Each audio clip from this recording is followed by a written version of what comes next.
ಜಿಲ್ಲೆಯಲ್ಲಿ ಕಾನೂನು ಸುವ್ಯವಸ್ಥೆ ಸತ್ತೋಗಿದೆ. ನಿರಂತರವಾಗಿ ಕೋಬುಗಲಭೆ ಆಗ್ತಾ ಇದ್ದಾವೆ.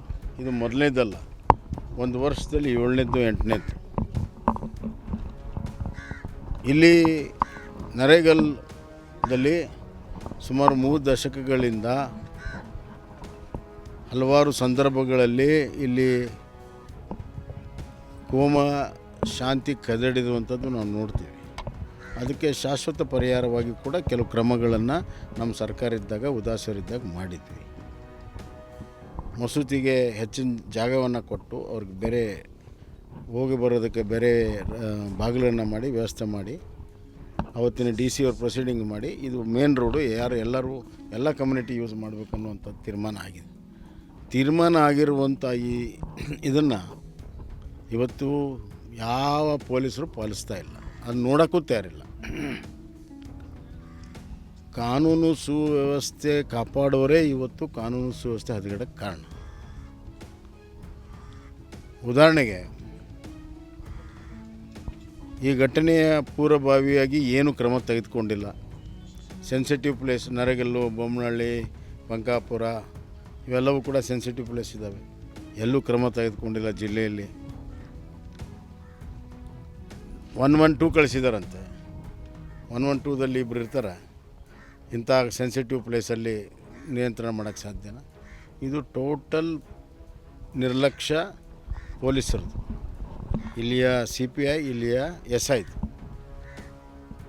ಆಮೇಲೆ ವರಿಷ್ಠ ಅಧಿಕಾರಿ SP ಇದು ವೈಯಕ್ತಿಕ ಅಂದರು. ನಾನು ಇವತ್ತು SP ಅವ್ರು ಕೇಳೋಕ್ಕೆ ಇಚ್ಛೆಪಡ್ತೀನಿ, ಅದು ಹೆಂಗೆ ವೈಯಕ್ತಿಕ ಹೇಳ್ರಿ. ಹೆಂಗೆ ವೈಯಕ್ತಿಕ? ಯಾವುದಾದ್ರೂ ಅವ್ರ ನಡುವೆ ವ್ಯಾಜ್ಯ ಇದೆಯಾ? ಯಾವುದಾದ್ರೂ ಹೊಲದ ವ್ಯಾಜ್ಯ ಇದೆ, ಇನ್ನೊಂದು ವ್ಯಾಜ್ಯ ಇದೆಯಾ? ಹೆಂಗೆ ನೀವು ವೈಯಕ್ತಿಕ ಅಂದ್ರಿ? ಅಂದರೆ ಇದನ್ನು ಭಾಳ ಹಗುರವಾಗಿ ತೊಗೊಂಡ್ರಿ. 1ನೇದ್ದು 2ನೇದು ದಾರಿ ತಪ್ಪಿಸೋ ಪ್ರಯತ್ನ ಮಾಡ್ತಾಯಿರಿ, 3ನೇದು ಮುಚ್ಚಿ ಹಾಕೋ ಪ್ರಯತ್ನ ಮಾಡ್ತಾಯಿದ್ದೀರಿ. ಅದಕ್ಕೆ I demand the action on SP number 1 and I demand suspension of CPI and SI of Hanagal. ಅವರಿಬ್ಬರದು ಸಸ್ಪೆನ್ಷನ್ ಆಗಬೇಕು.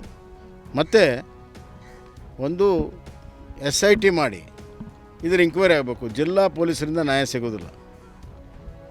ಇವ್ರು ಏನು ಮಾಡ್ತಾರೆ, ಏನಾರು ಗಲಾಟೆ ಆದರೆ ಆ ಕಡೆ ಒಂದು 20 ಜನ, ಈ ಕಡೆ ಒಂದು 20 ಜನ ಕೇಸ್ ಹಾಕಿ ಮುಗಿಸ್ಬಿಡ್ತಾರೆ. ಇದೇ ಹಾನಗಲಲ್ಲಿ ಈ ಟೆರರಿಸ್ಟ್ ಜೊತೆಗೆ ಸೇರಿರುವಂಥವ್ರನ್ನೆಲ್ಲ ಕೇಸ್ ಬುಕ್ ಮಾಡಿ ಅವ್ರನ್ನ ಬೇಲ್ ಮೇಲೆ ರಿಲೀಸ್ ಆದಾಗ ಓಪನ್ನಾಗಿ ಮೆರವಣಿಗೆ ಮಾಡಿದ್ರಿ ಅವರು. ಗ್ಯಾಂಗ್ ರೇಪ್ ಪ್ರಕರಣದಲ್ಲಿ, ಗ್ಯಾಂಗ್ ರೇಪ್ದಲ್ಲಿ ಓಪನ್ನಾಗಿ ಮೆರವಣಿಗೆ ಮಾಡಿದರು ಹಾನಗಲ್ನಲ್ಲಿ. ಏನು ಮಾಡಿದ್ರು ಪೊಲೀಸರು? ಅವ್ರನ್ನ ಏನು ಮಾಡೋಕ್ಕಾಗಿಲ್ಲ. ಅಲ್ಲಿ ಎಲ್ಲಿ ಮತ್ತೆ ಬರ್ತಾರಲ್ಲ, ಅಲ್ಲ ಅದನ್ನ ಮಾಡೋಕ್ಕೆ ಹಾಕ್ಬಿಟ್ರು. ಪೊಲೀಸರ ಪ್ರೊಟೆಕ್ಷನ್ನಲ್ಲಿ ಓಪನ್ ಮೆರವಣಿಗೆ ಮಾಡಿದರು. ಏನೋ ಒಂದು ದೊಡ್ಡ ಯುದ್ಧ ಆಗ್ಯದ ಬಂದವ್ರಂಗೆ ಗ್ಯಾಂಗ್ ರೇಪ್ ಮಾಡಿದವರು. ಮತ್ತು ನಿರಂತರವಾಗಿ ಸಣ್ಣ ಪುಟ್ಟ ಕೆಲಸ ಆಗ್ತಾವೆ. ಇದಕ್ಕೆ ಕುಮ್ಮಕ್ಕಿದೆ. ಮತ್ತು ರಾಜಕೀಯವಾಗಿ ತುಷ್ಟೀಕರಣದ ರಾಜಕಾರಣದ ಪ್ರತಿಫಲವಾಗಿ ಯಾರು ಈ ಥರ ಹಿಂಸೆಯಲ್ಲಿ ತೊಡಗ್ತಾರೆ ಅವ್ರಿಗೆ ರಕ್ಷಣೆ ಇದೆ. ಯಾರು ಹಿಂಸೆಯ ಬಲಿಯಾಗ್ತಾರೆ ಅವ್ರ ಮೇಲೆ ಕೇಸ್ ಇದೆ. ಆದ್ದರಿಂದ ಇದು ನಡೆಯೋದಿಲ್ಲ. ಇನ್ನು ಮುಂದೆ ಜನ ತಾಳ್ಮೆ ಪರೀಕ್ಷೆ ಮಾಡಬಾರ್ದು. ಯಾವ ಅಧಿಕಾರ, ಯಾವ ಸರ್ಕಾರ ಕೂಡ ಶಾಶ್ವತ ಅಲ್ಲ. ಜನರ ಆಶೀರ್ವಾದ ಭಾಳ ಮುಖ್ಯ. ಯಾವ ಜನ ಆಶೀರ್ವಾದ ಮಾಡ್ಯಾರ ಅವ್ರಿಗೆ ನೀವು ರಕ್ಷಣೆ ಕೊಡೋದಿಲ್ಲ ಅಂತಂದರೆ ಒಂದು ಸರ್ಕಾರದ ಮೊದಲನೇ ಕರ್ತವ್ಯ ಏನು? ಕಾನೂನು ಸುವ್ಯವಸ್ಥೆ. This is the first duty of the government. ಅದರಲ್ಲಿ ವಿಫಲವಾಗಿದ್ದಾರೆ ಅವರು. ಅದಕ್ಕೆ ಈ ಬಗ್ಗೆ ನಾನು ಮುಖ್ಯಮಂತ್ರಿ ಗಮನಕ್ಕೂ ತರ್ತೀನಿ ಮತ್ತು ಗೃಹ ಸಚಿವರ ಗಮನಕ್ಕೂ ತರ್ತೀನಿ ಮತ್ತು DG ಅವ್ರಿಗೂ ಕೂಡ ತರ್ತೀನಿ. ಈಗಾಗಲೇ SP ಅವ್ರಿಗೆ ಮಾತಾಡಿದ್ದೀನಿ. ಮೇಲಧಿಕಾರಿಗಳಿಗೆ ಮಾತಾಡಿ ಒಂದು SIT ರಚನೆ ಆಗಬೇಕು. ಇಲ್ಲಿ ಸ್ಥಳೀಯ 2 ಆಫೀಸರ್ ಸಸ್ಪೆಂಡ್ ಆಗಬೇಕು. ಅಂದಾಗ ಮಾತ್ರ ನ್ಯಾಯ ಸಿಗುತ್ತೆ. ಕಾಂಗ್ರೆಸ್ನವರು ಹೇಳೋದು ರಾಜಕೀಯವಾಗಿ ಬಳಸ್ಕೊಳ್ತಾ ಇದ್ದಾರೆ. ಈ ಗ್ರಾಮದಲ್ಲಿ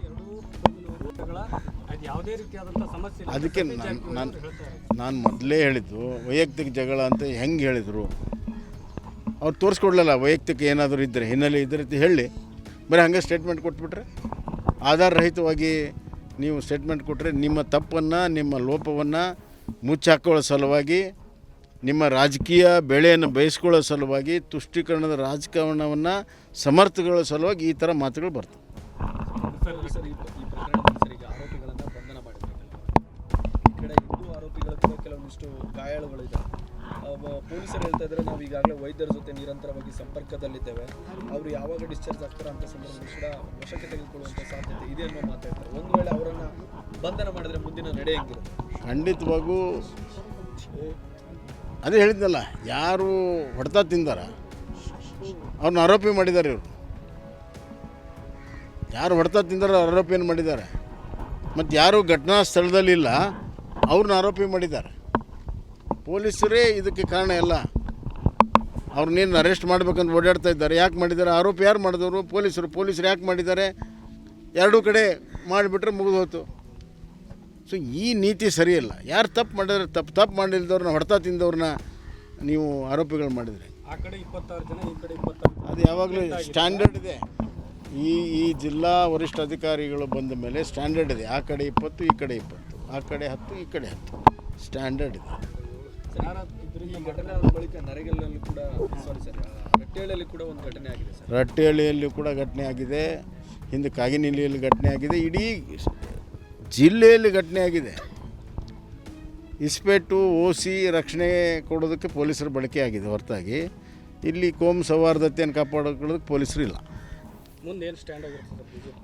ನಮ್ಮ BJP ಇದನ್ನು ಲಾಜಿಕಲ್ ಕನ್ಕ್ಲೂಷನ್ ತೊಗೊಂಡು ಹೋಗ್ತೇವೆ, ತಾರ್ಕಿಕ ಅಂತ್ಯಕ್ಕೆ ತೊಗೊಂಡು ಹೋಗ್ತೇವೆ, ಇಲ್ಲಿಗೆ ಬಿಡೋದಿಲ್ಲ. ಅದು ಮೊದಲನೇದಾಗಿ ಗಾಯಾಳುಗಳಿಗೆ ಅವ್ರಿಗೆಲ್ಲರಿಗೂ ಕೂಡ ಒಳ್ಳೆಯ ಟ್ರೀಟ್ಮೆಂಟ್ ಕೊಟ್ಟು ಅವ್ರಿಗೆ ಎಲ್ಲ ಸಹಕಾರ ಮಾಡಿ ಅವ್ರ ಮನೆ ಬರುವಂಥದ್ದು ಒಂದನೇದ್ದು. ಎರಡನೇದ್ದು, ಎಲ್ಲಿವರೆಗೂ ಈ ಅಧಿಕಾರಿಗಳ ಮೇಲೆ ಕ್ರಮ ಆಗೋದಿಲ್ಲ ಅಲ್ಲಿವರೆಗೂ ನಮ್ಮ ಹೋರಾಟವನ್ನು ನಾವು ಪ್ರಾರಂಭ ಮಾಡ್ತೀವಿ. ಹಾನಗಲಲ್ಲೂ ಮಾಡ್ತೇವೆ, ಹಾವೇರಿಯಲ್ಲಿ ಮಾಡ್ತೇವೆ, ಹಾವೇರಿಯಿಂದ ಹಾನಗಲ್ಗೂ ಮಾಡ್ತೇವೆ. ಮತ್ತು ಎಲ್ಲೆಲ್ಲಾಗುತ್ತೆ ಅಲ್ಲಲ್ಲಿ ಉಗ್ರವಾದಂಥ ಹೋರಾಟವನ್ನು ನಾವು ಖಂಡಿತವಾಗೂ ಮಾಡ್ತೀವಿ.